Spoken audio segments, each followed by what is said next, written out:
I absolutely love open worlds that satisfy wanderlust over merely crossing tasks off a never-ending checklist. And when I think of the ones that have stayed with me over the years, Skyrim is an obvious choice. I've never shut up about how great it feels to play, its flaws becoming a part of why I fell in love with it in the first place. It was one of those rare games where its imperfections were a part of its charm, becoming almost as iconic as the world in which you could lose hours of your gaming time before you remembered why you dived into the game in the first place. Well, now I have a new game that elicits a similar discourse. One weekend with Crimson Desert was all it took to sell me on the entire experience, complaints and all. Yeah, it's quite a hard game to get your head around, and it does have issues that hold it back from being a true masterpiece, although that might not be the case if its developers continue to fine-tune it with the passion that they're currently showing. But how well it performs fades in comparison to how well it keeps me coming back for more. And in the event I do go back to Pywell, I'm almost certain my efforts to restore the Greymanes to their former glory are going to be derailed by a myriad of distractions that stand between me and my next story objective.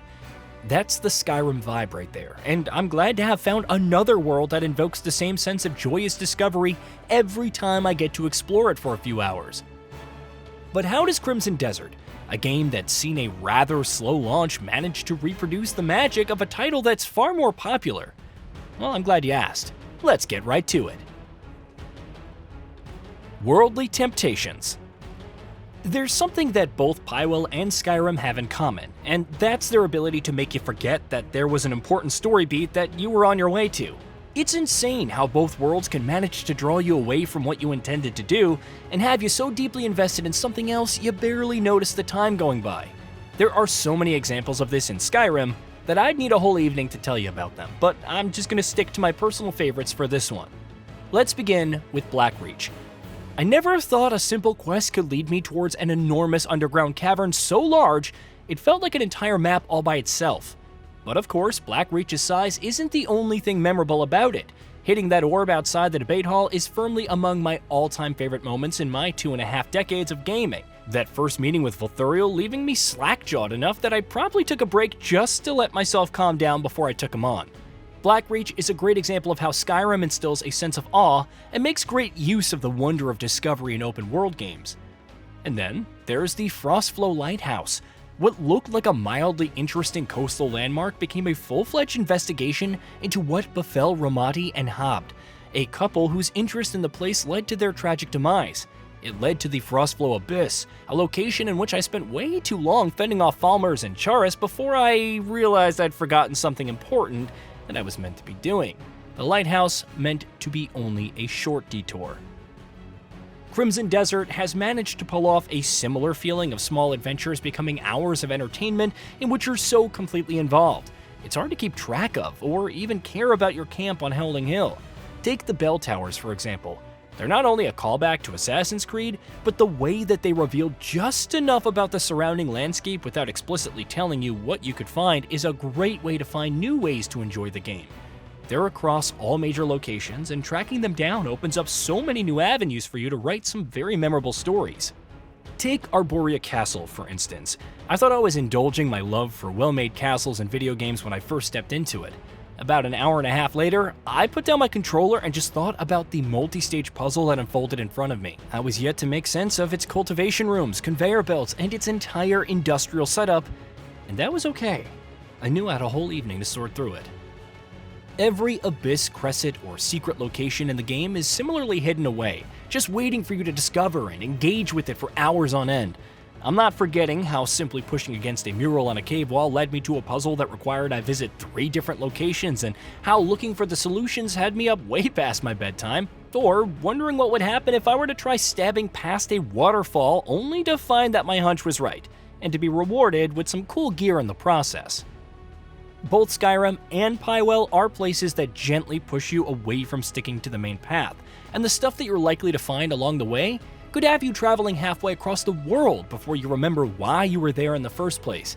But that isn't the only way in which Crimson Desert matches up to Skyrim's unique vibe. Engaging eccentricities.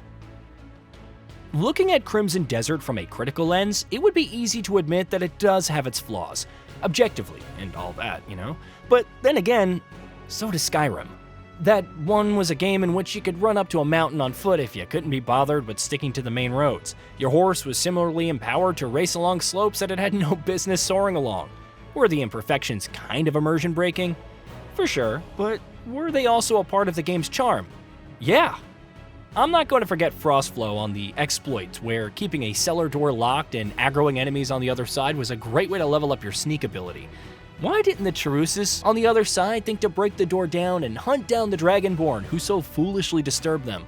We'll never have an answer to that question, but I think it's rather unfair for the gaming world to come down so hard on Crimson Desert's flaws when there's another great open world that's just as quirky. Although, I must concede that Crimson Desert's problems were ones that actively interfered with the gameplay experience. It can get annoying to see Cliff jump when all you want him to do is interact with that nearby cooking pot so that you could make yourself some much-needed healing items. It's no coincidence that the developer was so quick to attempt to refine the controls.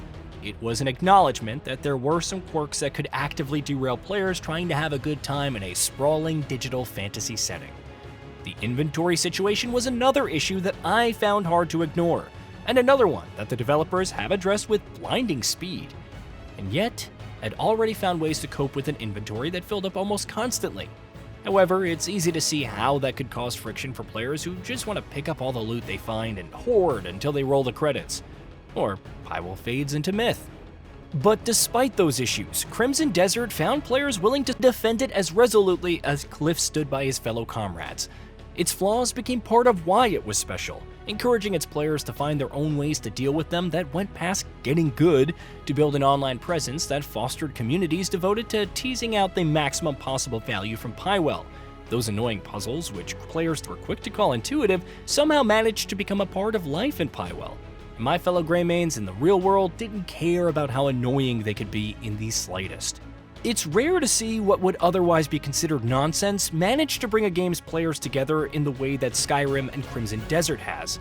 They are worlds that draw you in so well, we're willing to deal with them on their terms no matter how stubborn they might seem to be. There's also the question of how easily they keep you around to consider. It's all in the scene. One of my favorite parts of Skyrim was its ambient music. Even the thought of it had me pulling up a playlist, which I'm listening to as I write this. Tracks like Far Horizons and Frostfall bring back so many fond memories of time spent in Skyrim, while they're quite well-composed tracks on their own. Every track matched the scene it was punctuating, be it a melancholy walk through a cold world in which the only peace you could find was the type you carved for yourself with violence, or just wandering through moonlit roads on your horse, wondering where your next day would begin. Skyrim's music helped underscore its almost ethereal beauty, the perfect score for a fantasy world that seems so beautiful on the surface, despite hiding all of the turmoil and chaos its players would uncover on their travels. It's easy to see why its soundtrack was so well received by critics and players alike. Crimson Desert's music isn't on the same level, but it does manage to be comparable while helping set the scene for the kind of experience it tries to present us with. Its soundtrack has been called top shelf by critics, with praise being directed towards its voice acting and the sense of mystery that Finding the Abyss invoked thanks to the tunes that accompanied them. There was even praise directed at ambient sound effects, despite the same review coming down rather hard on the rest of the game. That one was proof of how good sound design can help sell a journey, even when there are minor issues like abrupt tonal shifts in the event that you begin an interaction like cooking or visiting a shop. It's probably why Crimson Desert's soundtrack doesn't achieve the highs that Skyrim has managed, but it's still a part of why Pywell continues to be an equally attractive option to open-world players, myself included. I'm going to be happy as long as I can put down my controller and just listen to the music, letting it take me right into the world it's trying to sell to me. And on that front, I can say both games have done very well. Different worlds, similar emotions. It's so easy to compare Crimson Desert and Skyrim as open-world titles that truly feel like they're open world. They're that rare breed of title within a crowded genre that aren't afraid to demand patience and investment from their players, while rewarding the ones who are willing to engage with them on their terms. It's worlds like Skyrim and Pywell that can keep players spending hours on end within their confines, uncovering their secrets for years long after others have moved on to newer ones. I'm definitely going to be spending a lot of spare time in Pywell, perhaps even continuing to do so for many years to come. That's something Crimson Desert has managed to invoke. thanks to how intelligently it's emulated one of the genre's finest titles.